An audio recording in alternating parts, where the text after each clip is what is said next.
Salmo 72, vamos a leer el versículo 18 y 19. Pero le invito a que no cierre su Biblia. Vamos a seguir viendo más versículos de este capítulo 72, de este número 72. Salmo 72, versos 18 y 19. Es otra doxología escrita en la Biblia que el día de hoy vamos a estudiar. ¿Ya lo tienen, hermanos? Gloria al Señor. Juntos leamos la palabra. Bendito Jehová, el Dios de Israel, el único que hace maravillas. Bendito sea su nombre glorioso para siempre, y toda la tierra sea llena de su gloria. Amén y amén. Gloria al Señor. Nos unimos, Padre, en este cántico, en esta declaración de tu pueblo. Te damos la gloria, la honra y la alabanza. Bendecimos tu nombre, porque eres el único que hace maravillas, porque tu gloria llena toda la tierra, Señor, porque nosotros confiamos y esperamos en ti, Señor. Que a través de estudiar este Salmo 72 y entender el contexto de esta doxología, nuestro corazón siga adorando al único Rey, al único Salvador, que eres tú, oh Señor Jesús. Bendecimos tu nombre y te damos gloria, y que tu palabra nos anime y nos motive a reconocer lo que tú has hecho y harás por nosotros. Gracias, oh Dios eterno. Amén. Gloria al Señor. Tome su lugar, iglesia, en esta hermosa tarde. Vamos a continuar con estudiar la doxología bíblica. Recordarles, hermanos, que la doxología son expresiones de alabanza a nuestro Dios. Y estamos todavía en el Antiguo Testamento observando algunos textos que son parte de esta doxología, expresiones que bendicen y dan gloria a nuestro Dios. Y hoy toca, hermanos, estudiar estos dos versos del Salmo 72. La última vez, hermanos, que hablamos en esta serie, hace 15 días, hace dos semanas atrás, perdón, les mencioné, hermanos, que el libro de los Salmos está dividido en 5 libros. Y cada vez que termina un libro de los Salmos, termina con una doxología. La última vez hablamos del Salmo 41 y hoy toca hablar sobre esta doxología que finaliza el libro número 2 dentro del libro de los Salmos. Y es interesante, hermanos, porque el Salmo 72, para entender esta doxología, hermanos, el Salmo 72 es un salmo mesiánico. Es un salmo catalogado para el rey, que exalta al rey. Entonces, hoy vamos a analizar este Salmo 72 y vamos a titular este mensaje: Gloria a Dios por nuestro Rey. ¿Quiere bendecir el nombre de nuestro Dios? Gloria a Dios por nuestro Rey. Gloria a Dios por nuestro Rey. ¿Y quién es nuestro Rey? ¿Quién es nuestro Señor? Jesucristo es nuestro Señor. Y debemos de dar gloria y exaltación porque Dios nos ha dado un Rey, el Rey de Reyes y Señor de Señores. Pero para entrar de lleno, hermanos, a estudiar este Salmo número 72, me gustaría iniciar mencionándoles, hermanos, que cuando leemos el tono, el contenido del Salmo 72, necesitamos, hermanos, reflexionar en cómo vivimos como humanidad. ¿Cuál es el anhelo del corazón de la humanidad? Porque si algo es característico de la raza humana, de nuestro género, es que vivimos una vida marcada por la injusticia y el dolor. Si tomáramos un libro de historia y hojeáramos en cada una de las páginas de los acontecimientos, contextos y momentos que han marcado la raza humana, en todos ellos está la injusticia y el dolor. Cuando vemos la Biblia como ese relato histórico donde se registran diferentes etapas de la humanidad, pero específicamente de la historia del pueblo de Israel, en este pueblo, en la vida del género humano, hay injusticia y dolor. Y aunque la sociedad moderna en la cual vivimos levanta la bandera de la prosperidad, del progreso y de la seguridad, somos la generación que cuenta con los mayores recursos económicos y tecnológicos que la historia de la humanidad no ha tenido en toda la historia. Es este momento donde se habla de progreso, donde se habla de que la humanidad va en rumbo porque está buscando que haya paz, que haya seguridad, que haya bendición y riqueza para toda la raza humana. Pero el problema, hermanos, es que la realidad demuestra todo lo contrario. Aunque tenemos todo el conocimiento, toda la tecnología, todo el avance humanístico que podamos hablar, sigue habiendo, hermanos, un sistema que premia al fuerte y castiga al débil. Seguimos viendo, hermanos, en nuestra raza que hay dolor e injusticia. Y muchos a través de la historia han pensado y han creído que si cambiara el sistema económico, que si cambiara el sistema político, la vida del ser humano mejoraría. Pero la historia nos demuestra, hermanos, que aunque los sistemas han cambiado, sigue habiendo dolor e injusticia. Desde la economía de subsistencia, después el sistema económico pasó a un sistema de esclavismo.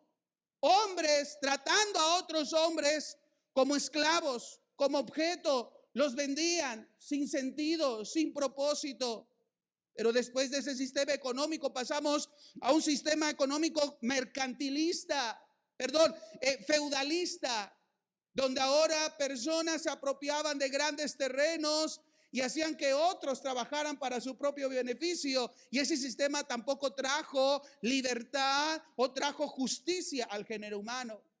Del feudalismo pasamos al mercantilismo, a la época del imperialismo, donde las grandes naciones invadían otros lugares para hacerse de sus recursos y ocupaban a los pobres, ocupaban a los jóvenes, ocupaban a otras personas para ir a la guerra y conquistar, mientras los ricos y los poderosos se quedaban desde sus palacios esperando el botín. También el mercantilismo y el imperialismo, más que trajo el crecimiento de grandes ciudades, estados e imperios, sigue produciendo escenas de dolor e injusticia. Y después de ese mercantilismo que observamos en este sistema económico, pasamos a un sistema que en la actualidad, por más que se diga que es el sistema más adecuado a nuestras necesidades, que es el sistema capitalista, este sistema sigue produciendo injusticia y dolor. Hoy ya no somos esclavos. Hoy ya no hay imperios tratando de saquear otras ciudades. Pero ¿cómo vive la sociedad moderna? ¿Cómo viven las sociedades de hoy en día? ¿Cómo está la corrupción? ¿Cómo están los problemas que siguen agobiando a la sociedad?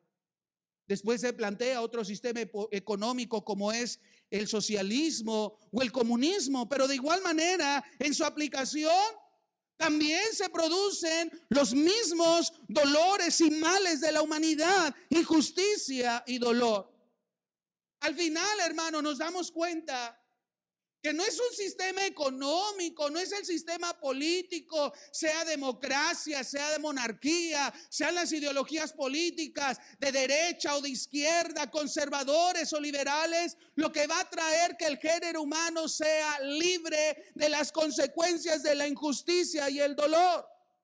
Porque gobiernos van y vienen, sistemas políticos siempre han existido en la historia de la raza humana y sigue habiendo los mismos problemas que afectan al género humano. Entonces, ¿habrá esperanza para nosotros? ¿Habrá sentido para que un día nosotros gocemos de una verdadera justicia? Y si ese día existe, ¿quién lo hará? ¿En qué persona? ¿En qué grupo? ¿En qué sistema? ¿En qué grupo político podría ser? Al final, hermanos, mi propósito no es hacer una declaración política de nuestro país desde este lugar, porque no me corresponde. y no se debe. Porque al final, hermanos, mi fe no está en un sistema económico. Mi fe no está en un sistema político. Hoy el concilio está sufriendo una atrocidad, una injusticia, amados hermanos, y se nos llama a orar. Voy a hacer un pequeño paréntesis para explicar esto, hermanos. El pasado viernes 18 de julio, hace un día y medio, hermanos, una de las instalaciones emblemáticas de nuestro concilio, que es el Instituto Bíblico Anna Sanders de la Ciudad de México, recibió una orden de desalojo de parte de las autoridades federales y ha sido sellado y fueron sacados todos los bienes de nuestro concilio. Y nosotros creemos que esto es un atentado a la libertad religiosa de parte del Estado. Y para nosotros es un acto injusto, hermanos, lo que ha hecho. Pero al final, nuestro deseo, anhelo y búsqueda de justicia no se encuentra en una persona, no se encuentra en un partido político, no se encuentra en un sistema económico o en un sistema de gobierno. Como dice el Salmo 72, verso 18, bendigo a Jehová porque es el único que hace maravillas. Debemos de bendecir a Dios porque es el único que puede traer justicia y liberar a la raza humana del dolor y de la injusticia. Y este salmo nos recuerda que Dios es el único que puede hacerlo. Y el salmo nos habla de una esperanza.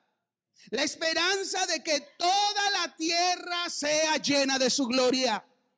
Que toda raza, que toda lengua, que toda nación pueda entender y saber que en Dios solamente puede haber justicia y libertad. Y el Salmo 72 nos enseña esta verdad. Por eso, amados hermanos, vamos a descubrir juntos esta declaración del pueblo de Israel en el Salmo 72, donde olvidémonos de los sistemas actuales, de las formas humanas de encontrar progreso, justicia y libertad. Centrémonos en Dios, pero sobre todo en la esperanza del reinado de Dios a través del Mesías, que es Jesucristo. Es un llamado, amados hermanos, a que nuestro corazón se inflame con la esperanza de que tenemos un rey y ese rey es nuestro Señor Jesucristo. Por eso vamos todos al Salmo 72. No cierre su Biblia. Vamos a leer varios versos de este Salmo 72 que nos van a ayudar a comprender esta doxología que es parte de este Salmo. La mayoría de los comentaristas bíblicos mencionan que el Salmo 72 fue escrito por Salomón. Si usted ve en su Biblia, debajo del título del Salmo 72, que es el reino de un rey justo, vamos a encontrar la frase para Salomón. Algunos mencionan que fue un salmo escrito para el hijo de David, pero la palabra hebrea y la forma correcta de traducir esta frase es que este salmo lo escribió Salomón el día en que él iba a ser coronado como rey. Entonces, este salmo vamos a ubicarlo en el contexto histórico cuando Salomón fue ungido y fue prácticamente declarado como el nuevo rey sobre Israel. Y lo interesante de este Salmo 72, hermanos, como lo hemos estudiado, es que los salmos, además de ser cánticos, también son oraciones.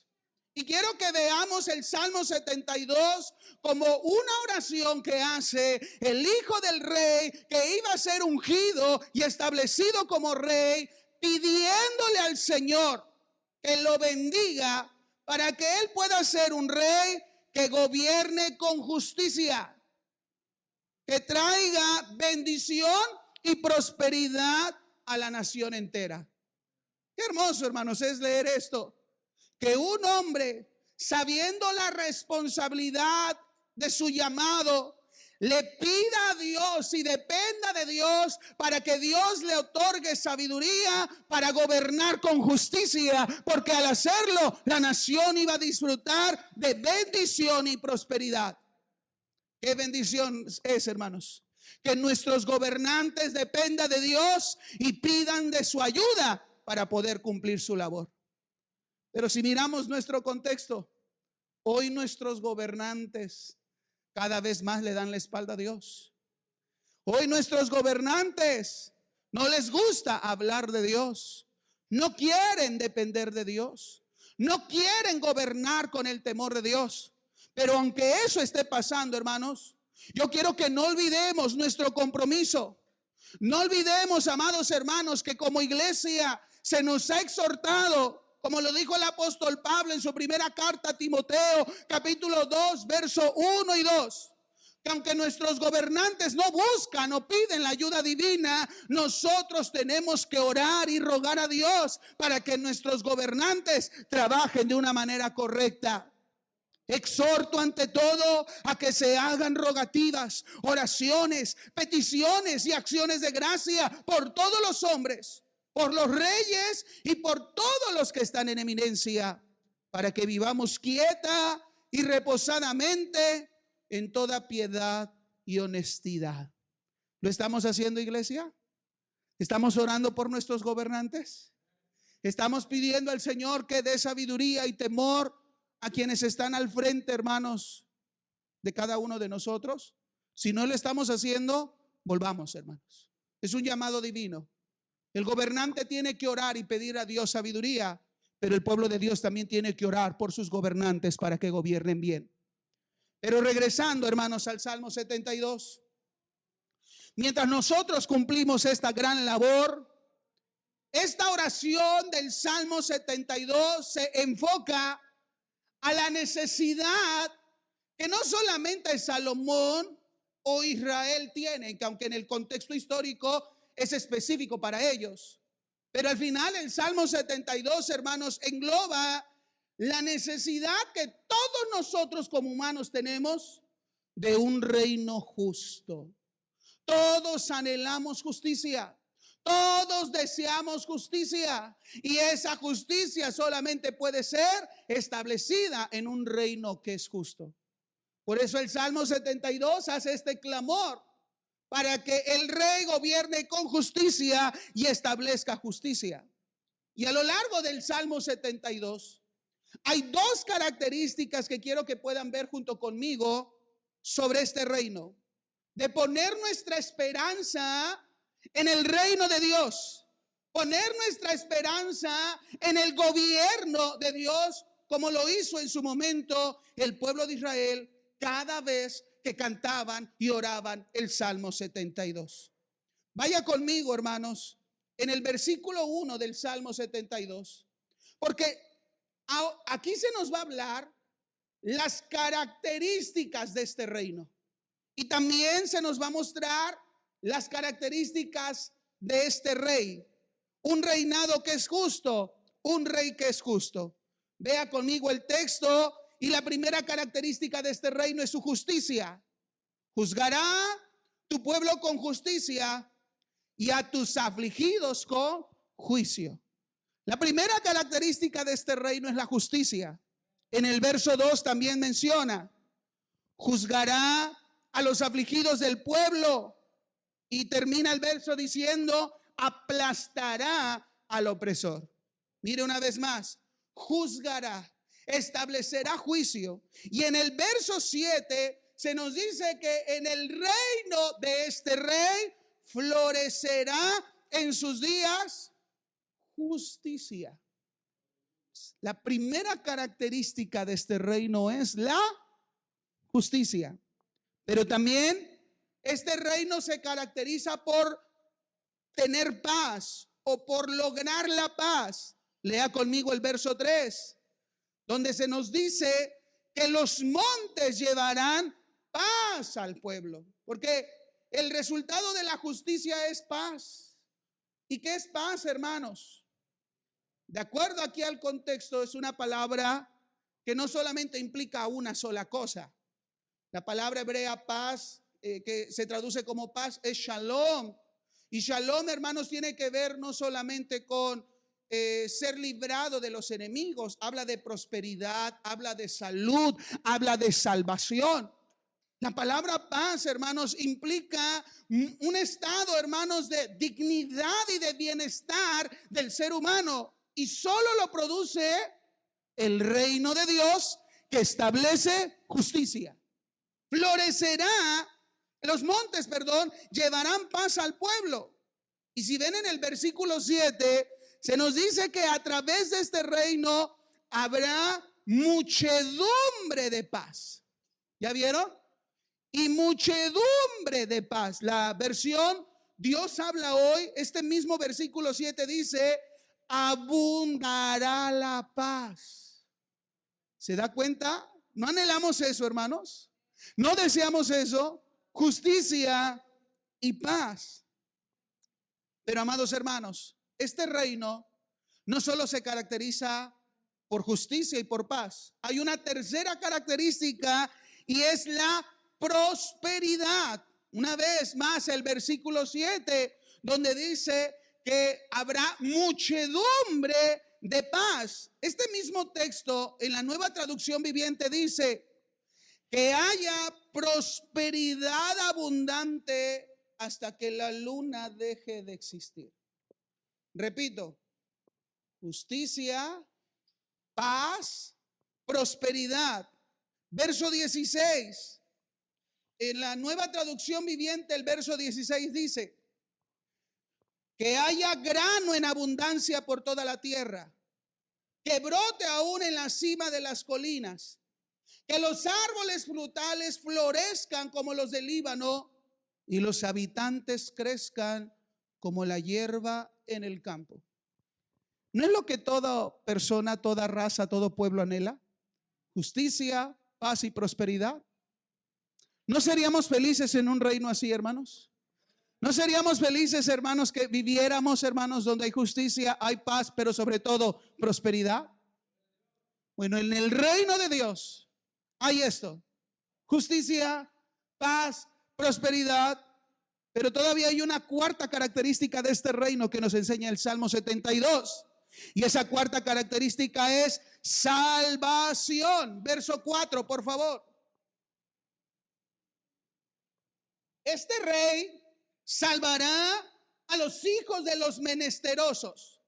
En el verso 12 dice que este rey librará al menesteroso, y más adelante en el verso 12 también librará al afligido.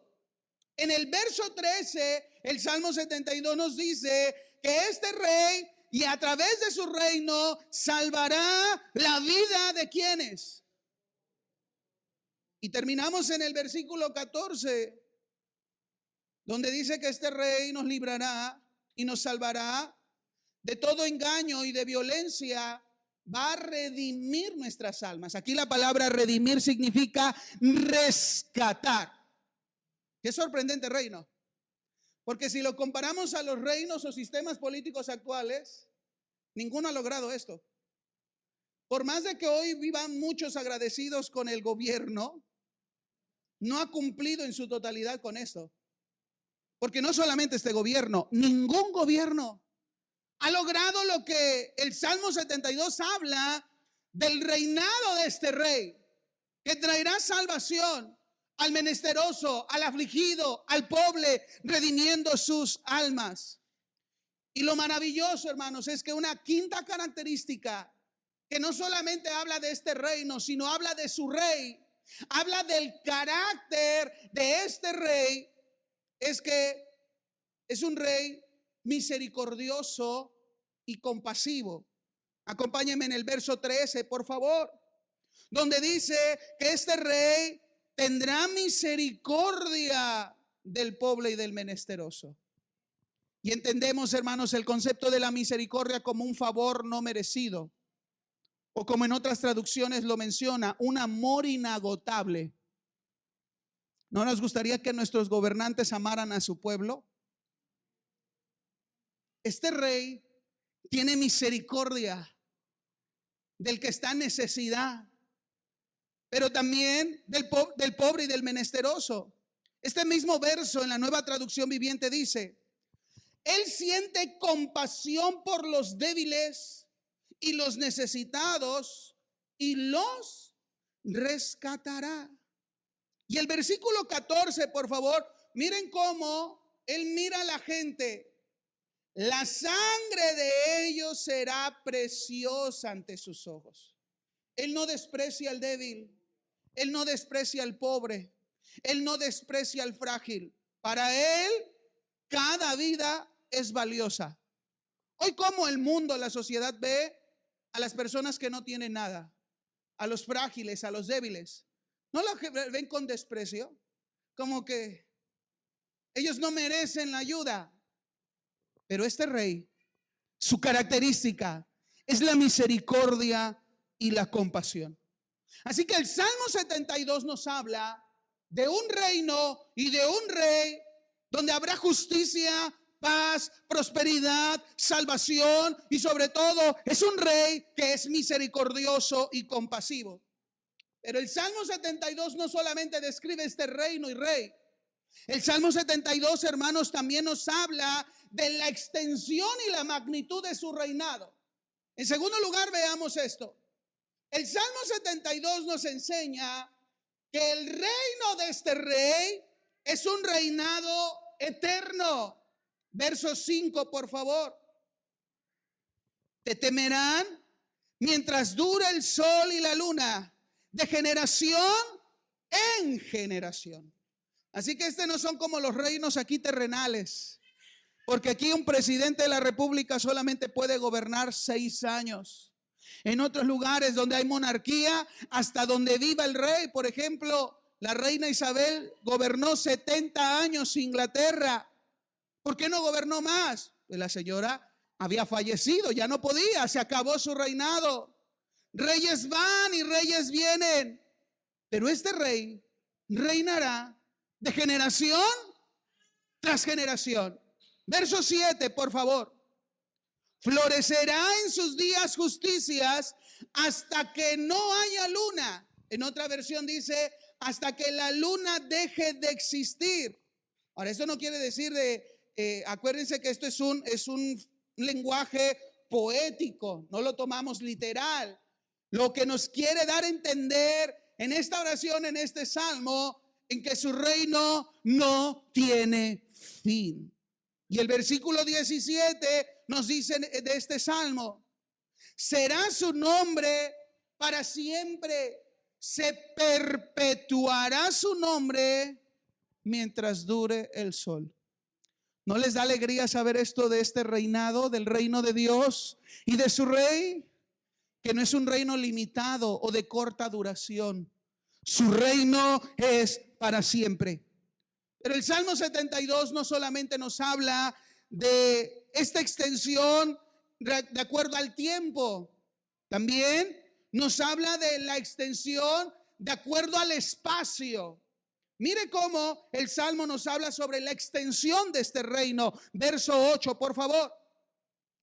Cuando Salomón está haciendo esta oración y se registra este salmo, él dice: dominará de mar a mar y desde el río hasta los confines de la tierra. ¿Qué nos dice estas palabras, hermanos?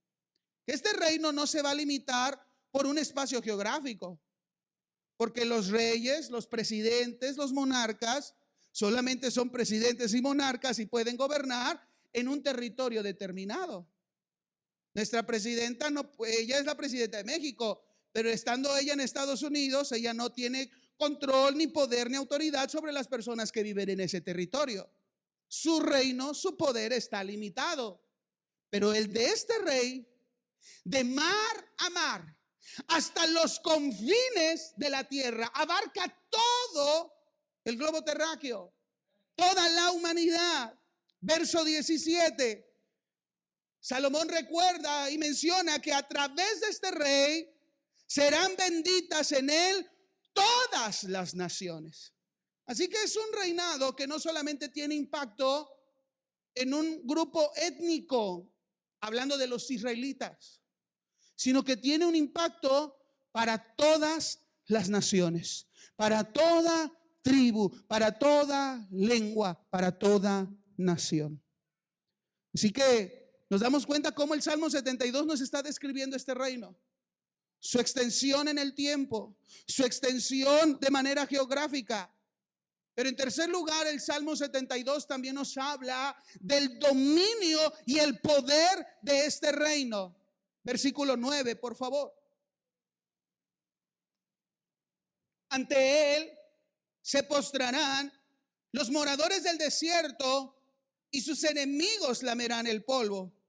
Algunos comentaristas mencionan que cuando Salomón dice los moradores del desierto, él está observando que su reinado va a tener más efectos más allá de las fronteras de Israel. Él está pensando desde la parte norte de África hasta la zona que hoy conocemos como Arabia Saudita.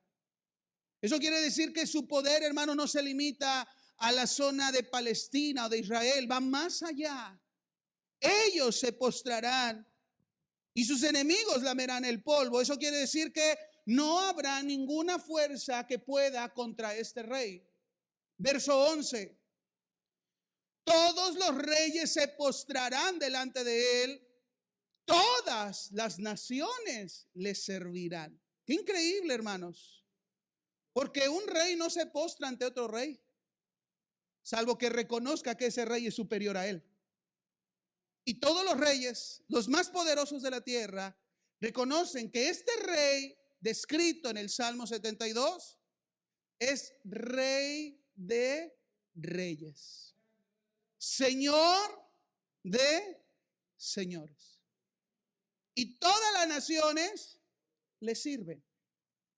No nada más sus súbditos, todas las naciones están bajo su gobierno, están bajo su control y poderío, todas le sirven. Verso 10. Los reyes de Tarsis y de las costas traerán presentes. Los reyes de Sabá y de Seba ofrecerán dones. Este rey recibe ofrendas. Merece esta clase de reconocimientos, merece lo mejor. Verso 15. Vivirá y se le dará del oro de Sabá y se orará por él continuamente. Todo el día se le ¿qué? ¿Se dan cuenta, hermanos? La magnitud del dominio. Hoy, cuando un presidente, un rey no es querido, ¿qué es lo que comúnmente se hace? Se habla constantemente mal de él, se difama. ¿No es lo que constantemente vemos hoy en las redes sociales y en las noticias? Esa lucha de ideologías políticas, los que están a favor del gobierno y los que están en contra, y los que están en contra hablan puras cosas malas, pero los que están a favor hablan puras cosas buenas. Al final, hermanos, eso es lo que se llama en política la polarización. La sociedad está polarizada, los buenos o los malos, los liberales, los conservadores, los de izquierda, los de derecha, los que están con el gobierno y los que no están con él, la oposición y el oficialismo. Siempre ha existido este problema. Pero con este rey, todos lo bendicen, oran a él, lo reconocen, hermanos. Qué tremendo rey, qué tremendo reinado, que habla de una unidad perfecta, de una reconciliación perfecta. Y termina el verso 17 reconociendo el dominio de este rey, porque lo llamarán bienaventurado, dichoso, completo. Este salmo, hermanos, cuando lo vemos de esa manera, nos describe las características del reino, el rey, su extensión y dominio. Cuando Salomón lo escribe, porque él está orando, él está siendo ungido, él está siendo puesto como el nuevo rey sobre Israel, pero él está en mente junto con toda la nación, que solo Dios puede hacer realidad esto. Por eso le está pidiendo a Dios y le está clamando a Dios que Dios pueda obrar para que exista todo esto: justicia, salvación, paz, prosperidad, un reino que vaya más allá de los confines. Ahora la pregunta: ¿qué motiva a Salomón y qué motiva su linaje? ¿Qué motiva a Israel? Y también nos debe de motivar a nosotros para unirnos a este cántico y esta oración donde bendecimos y anhelamos ese reino de Dios y su rey. Hay dos cosas fundamentales que están dentro del mismo salmo y quiero que no lo pasemos por alto. Primero, Salomón, al escribir este cántico, él estaba recordando el pacto que Dios había hecho con Abraham. En Génesis capítulo 22, verso 18, se registran las siguientes palabras: en tu simiente serán benditas todas las naciones de la tierra. Estas palabras las dijo Dios a Abraham. Dios escogió a Abraham.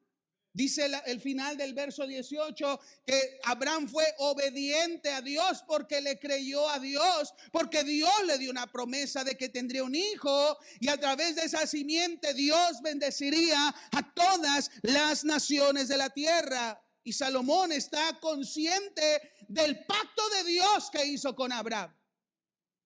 Pero no solamente Salomón habla de este pacto, habla de un segundo pacto. Y es el pacto que Dios hizo con David. Porque si vemos en el segundo libro de Samuel, capítulo 7, verso 16, las palabras que Dios le dice a David al establecer este pacto con la familia, con la casa, el linaje de David. Y será afirmada tu casa y tu reino. Pero miren las palabras que Dios dice: para siempre, delante de tu rostro, y tu trono será estable. Otra vez esta palabra interesante: eternamente. Dios establece un pacto con Abraham. Dios establece un pacto con David de que a través de Abraham todas las familias de la tierra serían bendecidas por su simiente.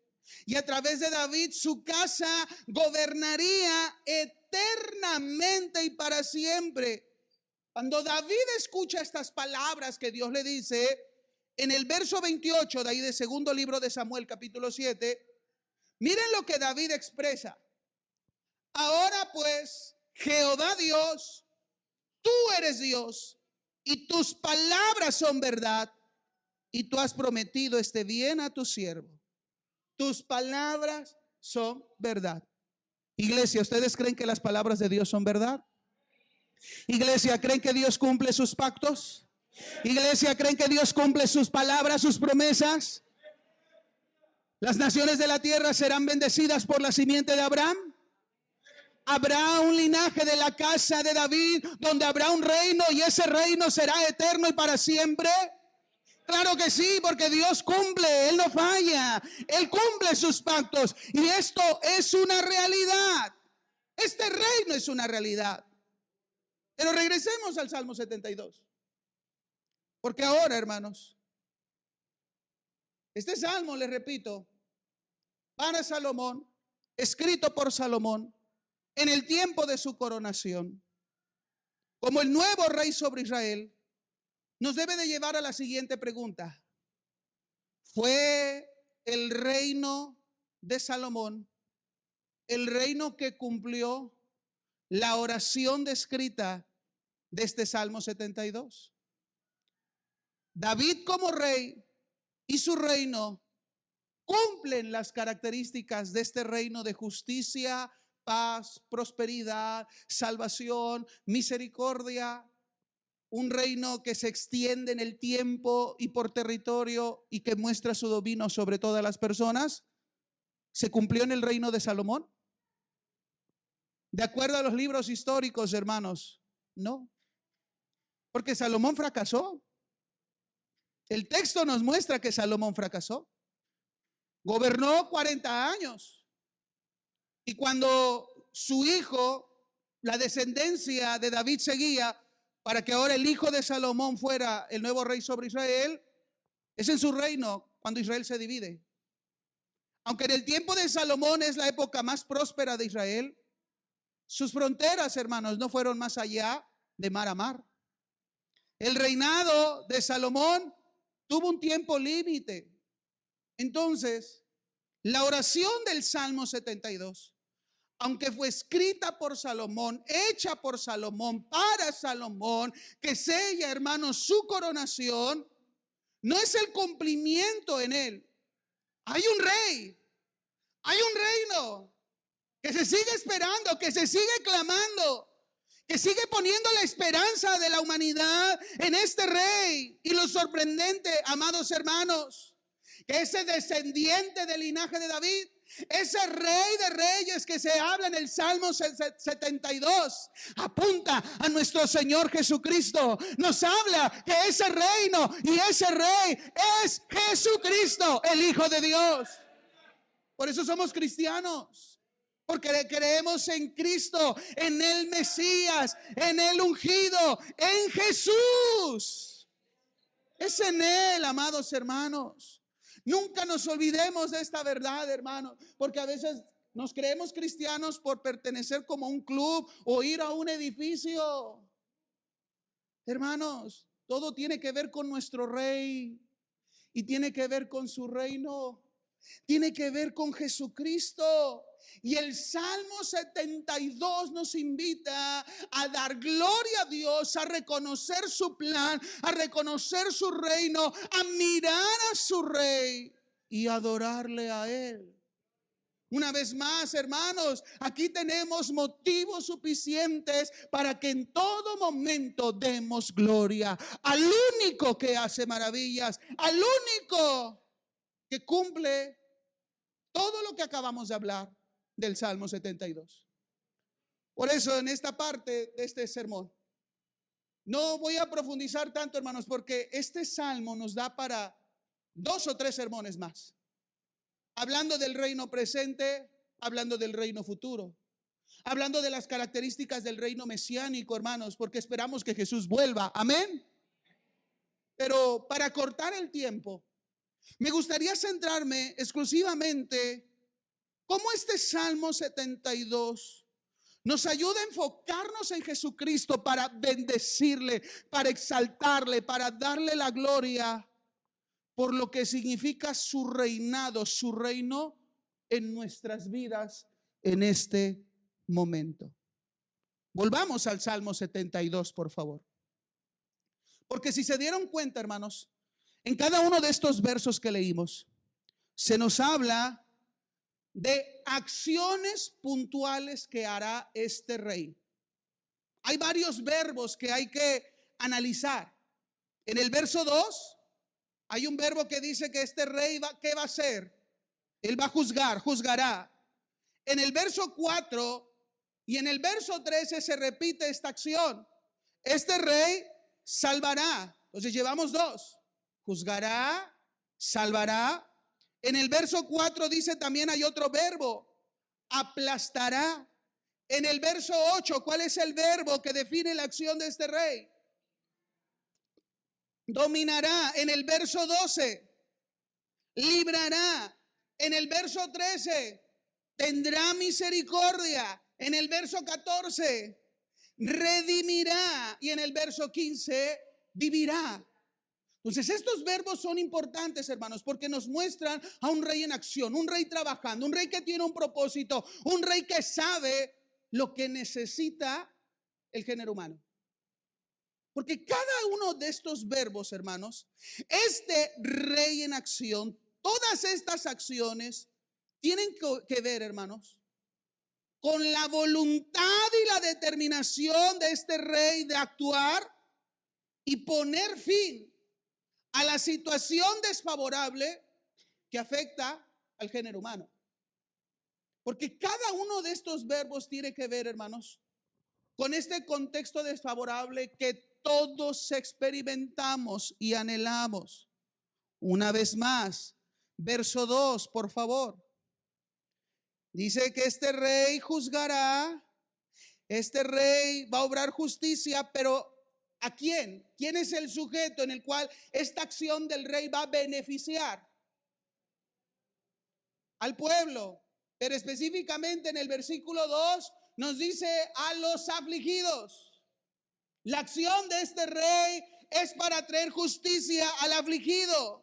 Lo menciona en el verso 2, me lo menciona una vez más a los afligidos en el verso 4, véalo por favor, y en el verso 12. Miren la determinación de este rey para actuar, para cambiar el contexto de estas personas que están afligidas. Y aquí, hermanos, el afligido que nos habla el verso 2, el verso 4, el verso 12, es un vocablo hebreo. Este vocablo es ani. Y de acuerdo al diccionario bíblico, Lo que se ha traducido como afligido, de acuerdo al contexto, se entiende como una persona que es pobre, débil o está afligido. Ahora, esta pobreza o esta debilidad no habla en cuestión de como nosotros comúnmente entendemos el concepto de pobreza en nuestro contexto.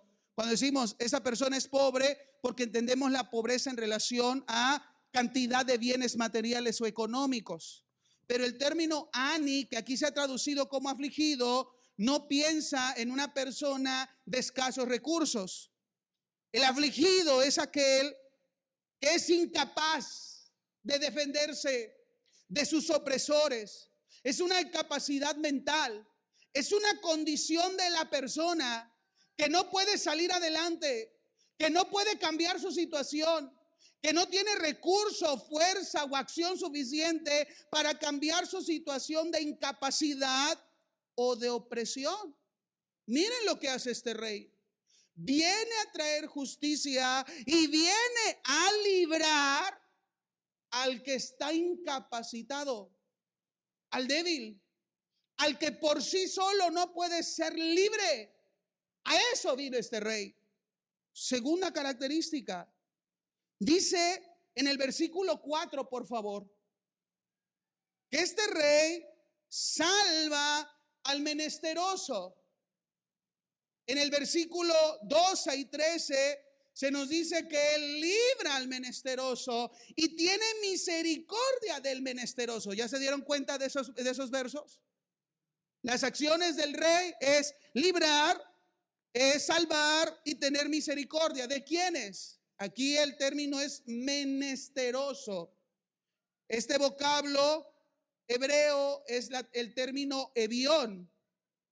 Y aquí esta palabra se utiliza en su contexto para describir una persona que es indigente, un mendigo, un necesitado o también pobre. Aquí, evión, sí se puede utilizar o se utiliza para describir a una persona que materialmente es pobre, que no tiene un sustento, no tiene la capacidad física de sobrevivir. Y el diccionario bíblico también menciona que este vocablo evión describe a estas personas que no tienen ese aspecto material dentro del contexto del pueblo de Israel, porque son personas que perdieron su heredad, no tienen heredad, no tienen tierra, no tienen posesión. Entonces, este rey salva, libra y tiene misericordia de aquellos hombres que han perdido su heredad y que no tienen manera de protegerse. Entonces, vean cómo el texto nos está llevando a entender la importancia de la obra de este rey. Salva, libra, tiene misericordia del menesteroso, libra al afligido, al indefenso, como aquel que perdió su heredad y no tiene cómo protegerse. Pero una tercera característica de esta condición que hace que este rey actúe es que en el verso 13, por favor, nos dice que este rey también va a tener misericordia y salvará la vida de quienes. ¿Se dan cuenta de tres descripciones que el Salmo nos habla de la condición humana?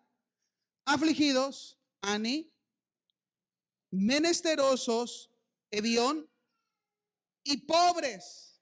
Y aquí es otro vocablo y es el vocablo dal. Y aquí dal, hermanos, esta palabra en el Antiguo Testamento se refiere cuando se habla de una persona que está débil, flaco, no tiene valor alguno, es insignificante o de apariencia enfermiza. ¿Se dan cuenta que cada palabra describe situaciones imposibles que una persona pueda resolver? Situaciones que muestran una condición caída, rebajada, con gran necesidad. Aquí una apariencia enfermiza, débil, flaco. ¿Qué quiere decir esto? Con esta palabra se nos hace énfasis que este rey salva y tiene misericordia de aquellos que no tienen valor o fuerza alguna. Valor o fuerza alguna. Y este punto les quiero llevar, hermanos, que debe de ser nuestro motivo principal y suficiente para exaltar al Rey de Gloria. Porque como raza humana, hermanos, esa es nuestra condición caída. Por causa del pecado, hermanos, nosotros vivimos con debilidad, con incapacidad, en opresión. Perdimos nuestra herencia. No hay nada en nosotros con valor alguno. Por eso, a través de la historia, no importando el sistema económico, no importando el sistema político, pueden cambiar, pueden ser diferentes, siempre habrá sufrimiento, siempre habrá injusticia, siempre habrá dolor, porque el principal problema del género humano es el pecado, la condición caída. Si hoy, hermanos, hubiera un programa de exploración espacial y el ser humano tuviera la posibilidad de conquistar y poblar diferentes planetas en nuestro sistema solar o fuera de nuestro sistema solar, a donde quiera que pise el pie el género humano, seguirá habiendo los problemas de injusticia y dolor y sufrimiento, porque hay algo en nosotros, en nuestra propia naturaleza, que nos hace estar en esa condición por la cual este rey vino. Débiles, oprimidos, perdidos la herencia, sin valor alguno. El mayor problema de nuestro género es el pecado, nuestra caída y las consecuencias de la caída, que es maldición, es enfermedad, es injusticia y es muerte. La Biblia nos enseña que todo el género humano, todos somos pecadores. Y por lo tanto todos estamos en una condición muerta por nuestros pecados. Y el pecado no solamente, hermanos, está produciendo estos efectos de la caída. El pecado en sí mismo nos esclaviza. Tiene un dominio y un control completo de nuestras vidas. Uno puede intentar ser bueno, ser una mejor persona, tratar de dejar los vicios, tratar de ser un buen vecino, pero sigue habiendo un problema en nosotros.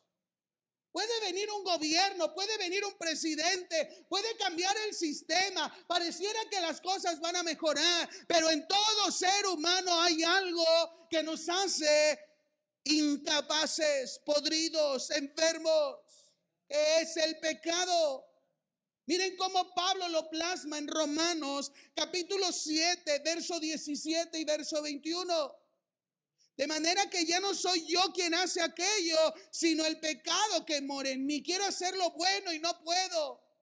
Y aún sabiendo lo que no debo de hacer y no quiero hacerlo, lo hago, porque hay algo en mí que se llama pecado. Así que queriendo yo hacer el bien, hallo esta ley: el mal está en mí. Tenemos un problema. La raza humana tiene un problema. Tú tienes un problema.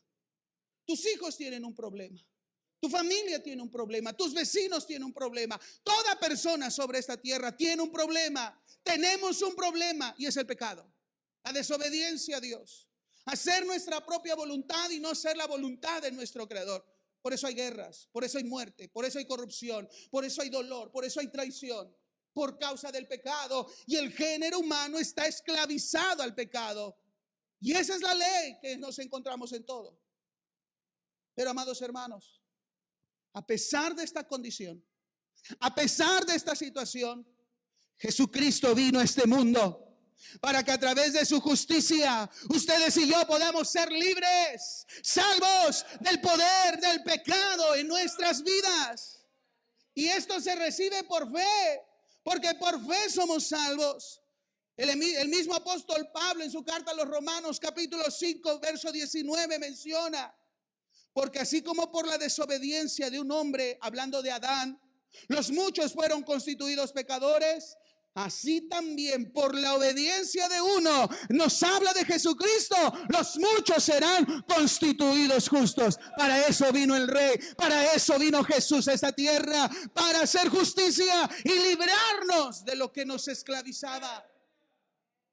Así, hermanos, esta es la verdad del evangelio. Esta es la parte fundamental y central que nosotros tenemos como iglesia al predicar de Jesucristo. Solo Jesús nos puede librar del poder del pecado, porque no solamente el pecado tenía opresión sobre nosotros. Debemos de entender que también detrás de esto estaba Satanás, el enemigo de nuestras almas.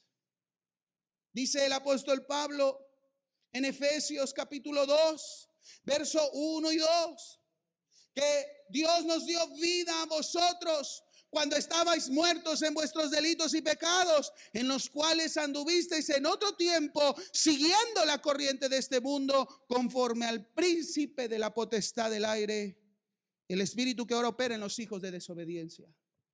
¿Recuerdan Génesis 3, el relato de la caída? ¿Quién sedujo a Adán y a Eva? ¿De quién fueron las palabras para que desobedecieran a la orden del Señor? La serpiente antigua, que es diablo y Satanás, se opone a Dios. Él odia nuestras almas, Él odia nuestras vidas, Él quiere nuestra destrucción, Él quiere que nos perdamos para siempre, Él quiere que merezcamos la ira de Dios por nuestro pecado y desobediencia. Nos tienta, nos seduce, gobierna el pensamiento del mundo para que esté en contra de nuestro Dios. Pero recuerde lo que dice el Salmo 72, verso 4. Recuerde esta oración y esta esperanza para este Rey de Reyes. Él será el que aplastará al opresor. Y Jesucristo venció a Satanás y a las huestes del infierno en la cruz del Calvario. Porque Él fue tentado, pero no pecó. Él no cedió ante las mentiras y a los engaños de Satanás. Y aún así murió sin merecer la muerte, porque Él no desobedeció a Dios. Y con su muerte demostró su victoria, porque Él era justo. Él obedeció en todo a la ley de Dios. Por eso Dios lo resucitó al tercer día. Y el poder que Satanás tenía y que la muerte tenía fue vencido por el poder de Cristo, porque Él aplastó al opresor. Y esto da esperanza, hermanos. Porque el género humano no está destinado a una perdición por completo. La vida del género humano, hermanos, no está destinado a que vague sin un sentido. Por eso Dios ha enviado un rey para salvar, para librar y tener misericordia del afligido, del menesteroso y del pobre, que somos nosotros, que éramos nosotros. Porque ya recibimos a Cristo como Jesús y Salvador. Hemos creído en su sacrificio, hemos creído en su obra, creemos que Él es el Rey. Y si tú no has creído, te invito que hoy el Señor toca tu corazón, porque el único que te puede transformar, el único que te puede hacer libre del poder del pecado y las tinieblas es Jesucristo. Pero también quiero decirte algo, iglesia. Allá afuera estamos viendo muchas personas que parece que nunca van a cambiar, que parece que nunca va a haber una respuesta, que parece que van a morir así en sus pecados y en su condición terrible. Prediquémosles a Cristo, porque Jesús es el único que puede cambiar su situación, hacer libres en el poder de Jesús. No te canses de orar por tu familia, por ese esposo alcohólico, por ese hijo drogadicto. No te canses de orar por esa persona rebelde. No te canses de clamar e interceder, porque al final tú y yo no cambiamos ni salvamos a nadie. El que salva es Jesucristo, el que toca es Jesucristo, el que transforma es Jesucristo. Presentémosles el evangelio, que Él es el único que ha venido a salvarnos. Es Jesús. Y le damos la gloria a Él.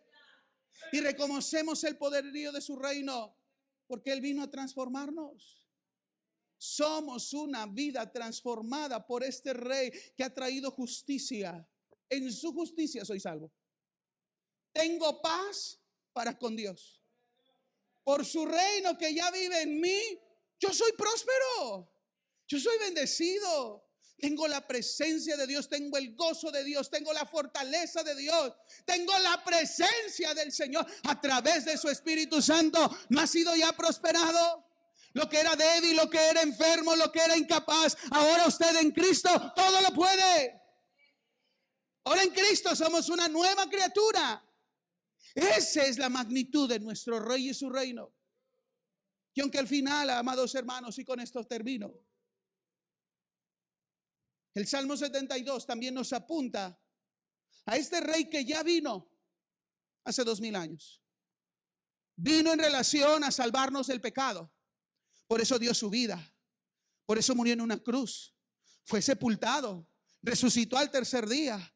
Ascendió y está sentado a la diestra del Padre. Pero Él también dejó una promesa, una palabra que debemos de creer, que Él volvería. Y el segundo advenimiento de Cristo, hermanos, es para cumplir esas características que nos habla también de su reino. Por eso su reino es presente y futuro, donde va a traer justicia para todos aquellos que se siguen oponiendo y rebelando en contra de Él y de su reinado y su poderío y de su majestad y de su sacrificio.